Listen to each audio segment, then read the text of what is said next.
We will also have a guest joining in to decode all of these numbers. Like you can see, the hybrid fund outflow has been larger on a month-on-month basis, over 6,600 odd crores. But let's move on then. The Mahindra Group has launched its first fully electric SUV, the XUV400. While the company says it will announce the car's price only in the month of Jan, the car will be Mahindra's mainstay till about 2024. The auto major hopes to target an Indian SUV market of about 90,000 customers across two segments. Jude Sanith caught up with the M&M Executive Director for Automobiles. Let's listen in to some of their plans. We are very, very excited to launch our first electric vehicle on this milestone day. We think it's a very good offer. It's a C-segment electric SUV because when you compare it with any other C-segment vehicle by way of either size or capability, including acceleration, it's right out there. Absolutely. There's a 30,000 plus market right now of ICE SUVs in the C segment. Another 60 odd thousand of the B segment. Yes. The Ford OO, as we're now calling it, allows us to straddle both. Okay. And hence we really think there's a big opportunity because the current penetration of electric in both the B SUV and the C SUV segments is very small. Less than 1% in C and about 3 to 4% in the B. Absolutely. So big opportunity ahead, and of course customers will take time to move, and hence we think this is a launch where we need to give time. Okay. Right? It's a category evolution and a category creation. We want people to experience the product and not get into here's the product, let's start booking tomorrow.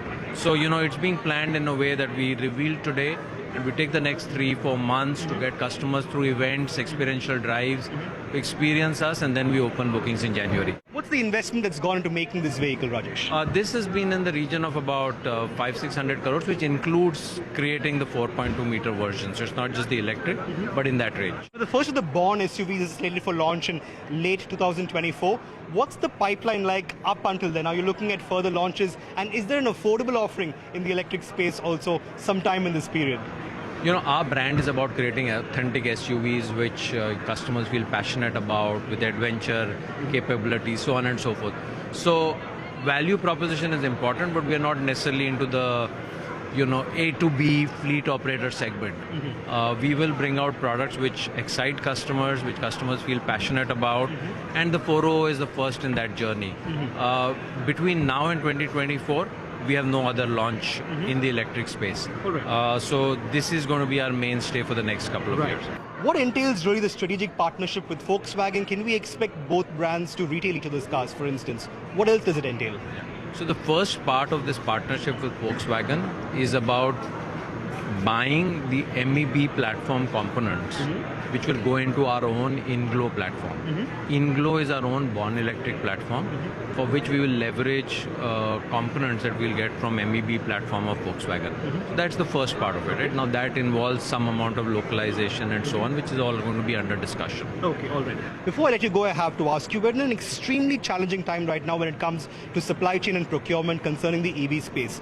One, there's talk about Chinese control over lithium, the fact that it's tight-fisted with regard to supplies. Then you also have several issues surrounding semiconductors. While I understand the latter may be sorted more or less in the near to medium term, does the lithium supply crunch worry you from a sourcing standpoint?